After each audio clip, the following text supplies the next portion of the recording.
Bed ಮಾಡೋ ತರಕಾರಿಗಳನ್ನು ಬೆಡುವಾಗ ಎಲ್ಲ ಸಾಲು ಒಂದೇ ರೀತಿಯ ತರಕಾರಿಗಳನ್ನು ಹಾಕೊಳ್ಳುವುದು ಬೇಡ. ಟ್ರೀಟ್ಮೆಂಟಿಗೆ ಯಾವ ಕೆಮಿಕಲ್ಸು ಬೇಡ. ಈಗ ಹೂವಿನ ಕುಂಡಗಳಲ್ಲಿರುವಂಥದ್ದಕ್ಕೆ ಒಂದು ಕೈ ಹಿಡಿ ಕೈ ಹಾಕ್ಕೊಂಡು ಬಂದರೆ ಸಾಕಾಗುತ್ತೆ. ಮಣ್ಣಿಗೆ ರೆಸ್ಟ್ ಬೇಡ, ಭೂತಾಯಿಗೆ ರೆಸ್ಟ್ ಬೇಡ, ತಾಯಿಗೆ ರೆಸ್ಟ್ ಇಲ್ಲಲ್ಲ. ಒಂದು ಪಾಟಿಗೆ ಒಂದು ಹ್ಯಾಂಡ್ಫುಲ್, ತಿಂಗಳಿಗೆ ಒಂದು ಸಲ ಸಾಕು. ಸಾವಯವದಲ್ಲಿ ಒಳ್ಳೆಯ ಗೊಬ್ಬರ, ಒಳ್ಳೆಯ ಇದು ಕೊಟ್ಟರೆ 16 ಪೋಷಕಾಂಶಗಳು ಸಿಕ್ಕುವಂತಿದ್ದರೆ ಯಾವ ರೋಗಗಳು ಬರೋದಿಲ್ಲ, ಕೀಟಗಳು ತಲೆ ಕೆಡಿಸೋದೇ ಬೇಡ ರೈತರು. ನಮಸ್ಕಾರ ವೀಕ್ಷಕರೇ, ಈ ವಿವರ ಇನ್ಫೋ ವಾಹಿನಿಯಲ್ಲಿ ಬರ್ತಿರ್ತಕ್ಕಂಥ ಡಾಕ್ಟರ್ ವಿ ಪಿ ಹೆಗಡೆ ಅವರ ವಿವರಣೆಗಳನ್ನು ನಾವು ಕೇಳ್ತಾ ಇದ್ದೀವಿ, ಫಾಲೋ ಮಾಡ್ತಾ ಇದ್ದೀವಿ. ನಾವು ಆಲ್ರೆಡಿ ಹೇಳಿದಾಗೆ ಅವರ ಜ್ಞಾನಧಾರೆ ನಮ್ಮ ಮುಂದೆ ನಿರಂತರವಾಗಿ ಹರಿತಾ ಇರುತ್ತೆ. ನಾವು ಅವರ ಅನುಭವದಿಂದ, ಮಾರ್ಗದರ್ಶನದಿಂದ ಕಲಿಯೋದು ತುಂಬ ಇದೆ, ಕಲಿತಾ ಇದ್ದೀವಿ. ಇದರ ಮೂಲ ಉದ್ದೇಶ, ನಾವು ಸಾಕಷ್ಟು ಕೃಷಿಕರು ನಾವೇನು ಸಾವಯವ ಕೃಷಿ ಮಾಡ್ತಾ ಇದ್ದೀವಿ, ರಾಸಾಯನಿಕ ಕೃಷಿನ ತ್ಯಜಿಸಿದ್ದೀವಿ ಸಂಪೂರ್ಣವಾಗಿ. ಸಾವಯವ ಕೃಷಿನಲ್ಲಿ ನಮಗೆ ಸಾಕಷ್ಟು ವಿಷಯಗಳ ಬಗ್ಗೆ ಸಂಪೂರ್ಣವಾಗಿ ಮನದಟ್ಟಾಗಬೇಕಾಗಿದೆ. ನಿಜವಾಗ್ಲೂ ಪ್ರತಿನಿತ್ಯ ನಾವು ಕಲಿತಾನೇ ಇದ್ದೀವಿ ನಮ್ಮ ಕೃಷಿ ಪ್ರದೇಶದಲ್ಲಿ. ಆದರೂ ಎಲ್ಲೋ ನೋಡಿದಾಗ ಈ ಸಾವಯವ ಕೃಷಿನಲ್ಲಿ ನಾವು ಕಲಿಯೋದೇನು ತುಂಬ ಇದೆಯೇನೋ ಅಂತ ಅನಿಸುತ್ತೆ. ಈ ಥರ ಸಣ್ಣ ಸೂಕ್ಷ್ಮ ವಿಷಯಗಳನ್ನು ನಾವು ಹೆಗಡೆ ಸರ್ ಗಮನಕ್ಕೆ ತರ್ತಾ ಇರ್ತೀವಿ. ಅವರು ನಮಗೆ ಮಾರ್ಗದರ್ಶನ ಮಾಡ್ತಾನೇ ಇದ್ದಾರೆ. ಅವರ ಇಳಿ ವಯಸ್ಸಿನ ಈ ಉತ್ಸಾಹಕ್ಕೆ ನಾವು ಅವ್ರಿಗೆ ಚಿರಋಣಿಗಳಾಗಿರೋಣ. ಈ ದಿನ ಮತ್ತೆ ನಾವು ಗೌರಿಶಂಕರ ಎಸ್ಟೇಟ್ನಲ್ಲಿರ್ತಕ್ಕಂಥ ಡಾಕ್ಟರ್ ವಿ ಪಿ ಹೆಗಡೆ ಅವರ ಆಫೀಸಿಗೆ ಬಂದಿದ್ದೀವಿ. ಕಳೆದ ಕೆಲವು ಸಂಚಿಕೆಗಳಲ್ಲಿ ಪ್ರಕಟವಾದಂಥ ಅವರ ವಿವರಣೆಗಳು ಮತ್ತು ನೀವು ಕಳಿಸಿದಂಥ ಕೆಲವು ಪ್ರಶ್ನೆಗಳನ್ನು ಇಲ್ಲಿ ನಾನು ಸಮರೈಸ್ ಮಾಡ್ಕೊಂಡು ಬಂದಿದ್ದೀನಿ. ಈಗ ಅವರಿಂದನೇ ಈ ಪ್ರಶ್ನೆಗಳಿಗೆ ಉತ್ತರವನ್ನು ಪಡೆಯೋಣ. ಹೆಗಡೆ ಸರ್, ತರಕಾರಿ ಬೆಳೆ ವೆಜಿಟೇಬಲ್ ಬೆಳೀತಾರಲ್ಲ, ಅವ್ರದ್ದು ಕೆಲವು ಪ್ರಶ್ನೆಗಳು ಬಂದಿದೆ. ಈಗ ಜನರಲಿ ನಾವು ರೈಸ್ಡ್ ಬೆಡ್ ಮಾಡಿ ನಾವು ತರಕಾರಿನ ಬೆಳಿತೀವಿ.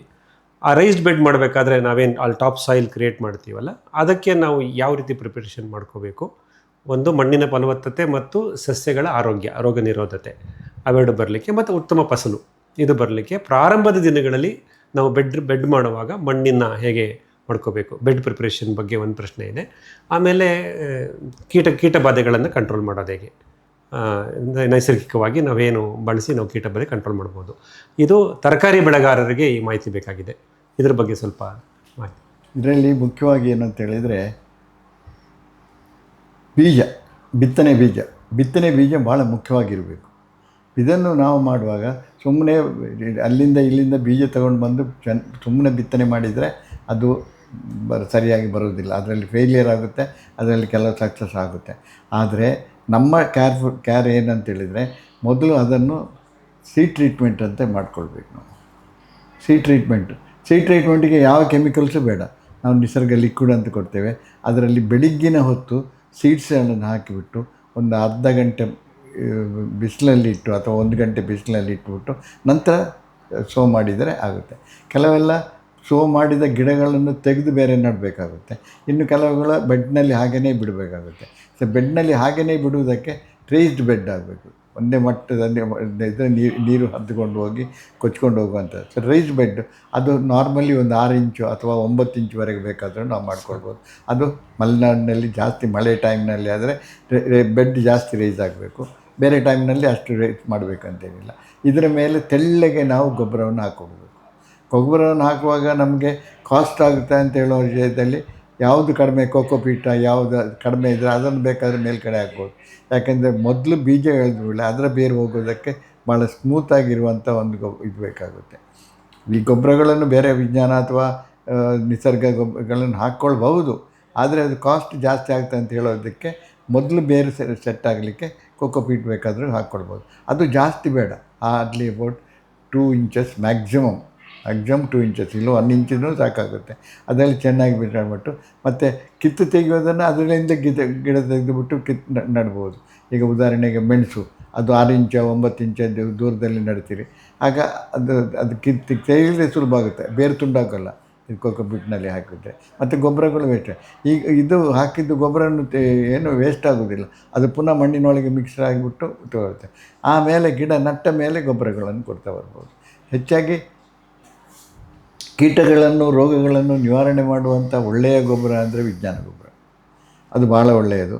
ಅದು ಏನು ಕೆಳಗಡೆ ಯಾವುದೇ ಒಂದು ರೋಗಾಣುಗಳು ಕೀಟಾಣುಗಳು ಇದ್ರೂ ಅದು ರಿಪೆಲ್ ಮಾಡುತ್ತೆ, ಕಂಟ್ರೋಲ್ ಮಾಡುತ್ತೆ, ಎಲ್ಲವೂ ಮಾಡಿಕೊಳ್ಳುತ್ತೆ. ಆ ರೀತಿ ಮಾಡ್ಕೊಳ್ಬೋದು, ನಟ್ಬಿಟ್ಟು ಮಾಡ್ಕೊಳ್ಬೋದು.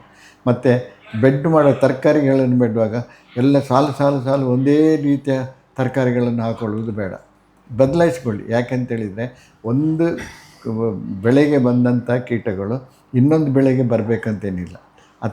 ಅದು ಹೋಗುವಾಗ ವ್ಯತ್ಯಾಸಗಳು ಬರ್ತವೆ, ಕಂಟ್ರೋಲಿಂಗ್ ಸುಲಭ ಆಗುತ್ತೆ. ಅದ್ರ ಮಧ್ಯದಲ್ಲಿ ಇನ್ನೊಂದು ನ್ಯಾಚುರಲ್ ವೇ ಆಫ್ ಕಂಟ್ರೋಲಿಂಗ್ ಅಂತೇಳಿದರೆ ಈ ಮೈಟ್ಸು ಆ್ಯಂಡ್ ಮೈಟ್ಸನ್ನು ಏನು ಮಾಡಬೇಕು, ಅವುಗಳು ಬಣ್ಣದ ಮೇಲೆ ಅಟ್ರ್ಯಾಕ್ಷನ್ ಆಗ್ತವೆ.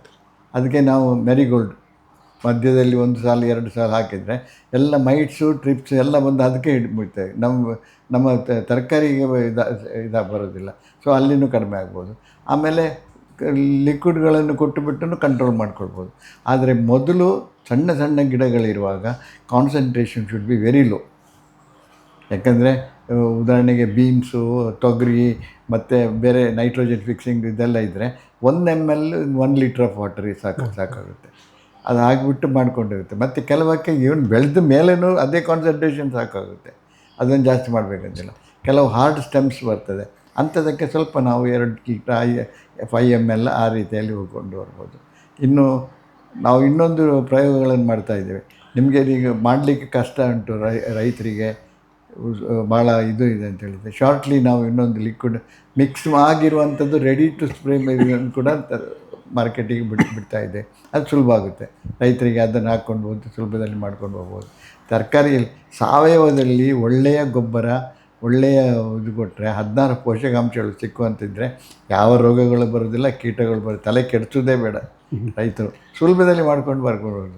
ನಾವೀಗ ಉದಾಹರಣೆಗೆ ಸಂಬಾರ ಇದು ಎಂಥದ್ದು ಕೊತ್ತಂಬರಿ ಸೊಪ್ಪು ಬೆಳೆಸಿ ಒಂದು 10 ಸಲ 20 ಸಲ ಒಂದೇ ಬೆಡ್ನಲ್ಲಿ ಬೆಳೆಸಿದ್ದೀವಿ. ರೋಗಗಳೇ ಬರೋದಿಲ್ಲ, ಕೀಟಗಳೇ ಬರೋದಿಲ್ಲ. ಯಾಕೆಂದರೆ ಕೊಡುವಂಥ ಗೊಬ್ಬರ ಮತ್ತು ಪ್ರತಿಯೊಂದು ಬೆಳೆಗೂ ಸ್ವಲ್ಪ ಗೊಬ್ಬರ ಎಕ್ಸ್ಟ್ರಾ ಕೊಡಲೇಬೇಕು. ಈಗ ನಾವೀಗ ಒಂದು ಸಲ ತಟ್ಟೆಯಲ್ಲಿ ಊಟ ಮಾಡಿ ಹೊಟ್ಟೆ ತುಂಬಿದ ಮೇಲೆ ಪುನಃ ಅದು ಮಾಡ್ತೀವಿ, ಸಾಯಂಕಾಲ ಅದನ್ನು ಇಟ್ಕೊಳ್ತೇವೆ. ಇಲ್ಲ, ನಮಗೆ ಪುನಃ ಎಕ್ಸ್ಟ್ರಾ ಬೇಕಾಗುತ್ತೆ. ಹಾಗೆ ಗಿಡಗಳಿಗೂ ಅದೇ ರೀತಿ ಒಂದು ಸಲ ಕೊಟ್ಟಿದ್ದರಲ್ಲಿ ಗಿಡಗಳು ಮಣ್ಣಿನಲ್ಲಿ ಗೊಬ್ಬರ ಕೊಟ್ಟಿದ್ದು ಮಣ್ಣಲ್ಲಿ ಉಳಿದಾಗ ಅದನ್ನು ಏನು ತೊಂದರೆ ಬರೋದಿಲ್ಲ, ಅದರಲ್ಲಿ ಏನು ರೋಗಗಳು ಸ್ಪ್ರೆಡ್ ಆಗೋದಿಲ್ಲ. ಯಾಕೆಂದರೆ ಕೊಟ್ಟಂಥ ಗೊಬ್ಬರ ಒಳ್ಳೆಯ ಕರಗಿದ ಗೊಬ್ಬರದಿಂದ ಕೀಟಗಳು ಇರುವುದಿಲ್ಲ, ರೋಗಗಳು ಇರುವುದಿಲ್ಲ. ಸೊ ಅದನ್ನು ಉಪಯೋಗಿಸ್ಬೋದು, ಏನು ತೊಂದರೆ ಇರೋದಿಲ್ಲ. ಆದರೆ ಸ್ಲೈಟ್ ಸ್ಟರಿಂಗ್ ದ ಸಾಯಿಲ್, ಸ್ವಲ್ಪ ಇದನ್ನು ಮಾಡಿಬಿಟ್ಟು ಮಾಡಿಕೊಳ್ಳೋದು ಭಾಳ ಉತ್ತಮ. ಅಷ್ಟೇ ಅದರಲ್ಲಿ ಬೇರೆ ಜಾಸ್ತಿ ಈ ವಿಷಯದಲ್ಲಿ. ಈ ಸ್ಟೆರಿಲೈಸಿಂಗ್ ಸಾಯಿಲ್ ಅಂತ ಹೇಳಿದ್ರಲ್ಲ, ಅದಕ್ಕೆ ಹಿಂದೆ ನಮ್ಗೆ ಹೇಳಿದ್ರಿ, ಈ ನಮ್ಮ ಬೆಳ್ಳುಳ್ಳಿ ಗಾರ್ಲಿಕ್ 5% ಗಾರ್ಲಿಕ್ ಸೊಲ್ಯೂಷನ್ ಮಾಡಿಕೊಂಡು 5% ಅಂದರೆ 100 ಲೀಟ್ರಿಗೆ 5 kg ಬೆಳ್ಳುಳ್ಳಿ ಚೆನ್ನಾಗಿ ಜಜ್ಜಿಬಿಟ್ಟು ಅದನ್ನು ಅದರ ಇದನ್ನು ತೆಗೆದುಬಿಟ್ಟು ಡೈಲ್ಯೂಟ್ ಅದು ಮಾಡಿಕೊಂಡು ಅದನ್ನು ಸ್ಪ್ರೇ ಮಾಡಿದರೆ ಸ್ಟೆರಿಲೈಸ್ ಆಗುತ್ತೆ. ಅದು ಆರ್ಗ್ಯಾನಿಕ್ ಇದರಲ್ಲಿ. ಇಲ್ಲ ಕೆಲವರಿಗೆ ಬೆಳ್ಳುಳ್ಳಿ ಸಿಕ್ಕುವುದಿಲ್ಲ, ಕಾಸ್ಟ್ಲಿ ಆಗ್ತದೆ ಅಂತ ಹೇಳಿದರೆ ಪ್ಲಾಸ್ಟಿಕ್ ಶೀಟ್ ತಗೊಂಡು ಅದ್ರ ಮೇಲೆ ಇಟ್ಟು 48 ಗಂಟೆ ಬಿಟ್ಟರೆ ಕಂಪ್ಲೀಟ್ ಸ್ಟೆರಿಲೈಸ್ ಆಗುತ್ತೆ.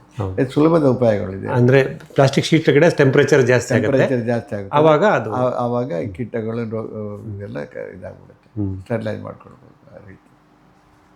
ಈಗ ಈ ತರಕಾರಿದಲ್ಲಿ ಇನ್ನೊಂದು ಪಾಯಿಂಟ್ ಇದೆ ಸರ್. ಈಗ ನಾವು ಒಂದು ಬೆಡ್ ಮಾಡ್ಕೊಂಡಿದ್ದೀವಿ, ಒಂದು X ಅಡಿ ಉದ್ದ, ಅದರಲ್ಲಿ ನೀವು ಹೇಳಿದಾಗೆ ಬಹುವಿಧ ತರಕಾರಿ ಹಾಕಿರ್ತೀವಿ. ಮಾನೋಕ್ರಾಪ್ ಮಾಡಲ್ಲ, ಮಲ್ಟಿ ಕ್ರಾಪಿಂಗೇ ಮಾಡಿರ್ತೀವಿ. ಒಂದು 90 ದಿವಸ ಅಥವಾ 120 ದಿವಸ ಆದಮೇಲೆ ನಮ್ಮ ಕೊನೆ ತರಕಾರಿನೂ ಹಾರ್ವೆಸ್ಟ್ ಆಗುತ್ತೆ.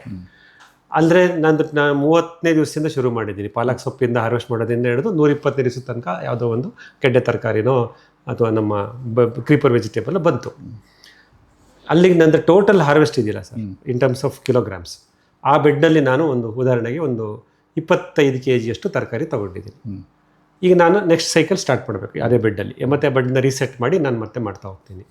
ಈ ಟೈಮಲ್ಲಿ ನಾನು ನನ್ನ ಮಣ್ಣನ್ನು ಮತ್ತೆ ನಾನು ಎನ್ರಿಚ್ ಮಾಡ್ಕೋಬೇಕು. ಯಾಕೆ ನಾನು 25 kg ತರಕಾರಿ ಹಾರ್ವೆಸ್ಟ್ ಮಾಡಿಬಿಟ್ಟಿದ್ದೀನಿ. ಸೊ ಇದಕ್ಕೆ ರೀಪ್ಲೇಸ್ಮೆಂಟ್ ಥಿಯರಿ ಅಂತ, ಅಂದರೆ ನನ್ನ ಮಣ್ಣಿಗೆ ನಾನು ಮತ್ತೆ ಸಾವಯವ ಗೊಬ್ಬರ ಸೇರಿಸಬೇಕು.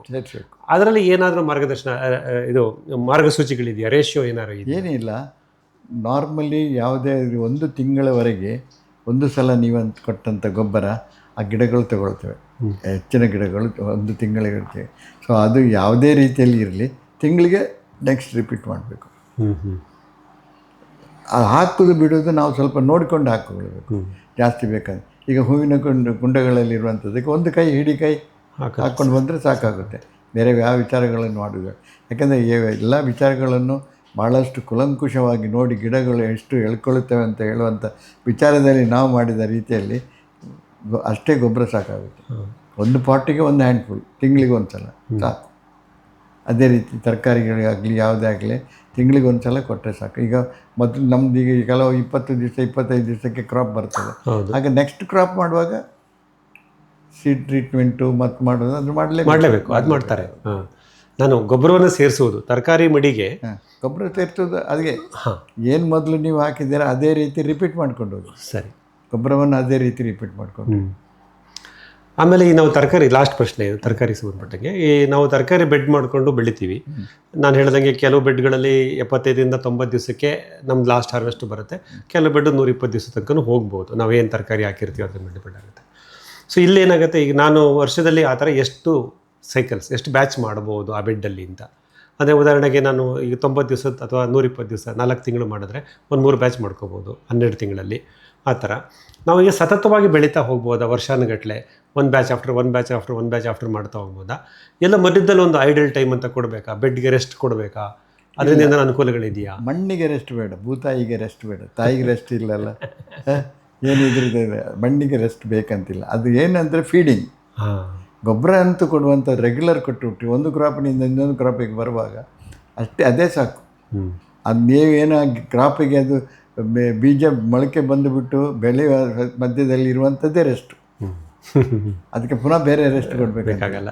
ಕೆಲವು ಕ್ರಾಪ್ಗಳು ಸೀಸನ್ ವೈಸ್ ಬರ್ತವೆ, ಸೀಸನಲ್ ಕ್ರಾಪ್ಸ್. ಅಲ್ಲಿ ಸ್ವಲ್ಪ ನಾವು ಸೀಸನ್ ನೋಡ್ಕೊಂಡು ಮಾಡ್ಕೊಳ್ಬೇಕು. ಅದು ಕ್ರಾಪ್ ಸೆಲೆಕ್ಷನ್ಗೆ ಬಿಟ್ಟು ಡಿಪೆಂಡ್ ಆಗುತ್ತೆ. ಇದಿಷ್ಟು ತರಕಾರಿ ಬೆಳೆಗೆ ಆಯಿತು. ವೀಕ್ಷಕರೇ, ಸಾಕಷ್ಟು ಜನ ನಾವು ಸಾವಯವದಲ್ಲಿ ತರಕಾರಿ ಬೆಳಿಬೇಕು ಅಂತ ಪ್ರಯತ್ನ ಮಾಡ್ತಾ ಇದ್ದೀವಿ. ನಮಗೋಸ್ಕರ ಬೆಳಿತೀವಿ, ನಮ್ಮ ಕುಟುಂಬಕ್ಕೋಸ್ಕರ ಬೆಳಿತೀವಿ, ನಮ್ಮ ನೆರೆಹೊರೆಯವರಿಗೋಸ್ಕರ ಬೆಳೆಸ್ತೀವಿ.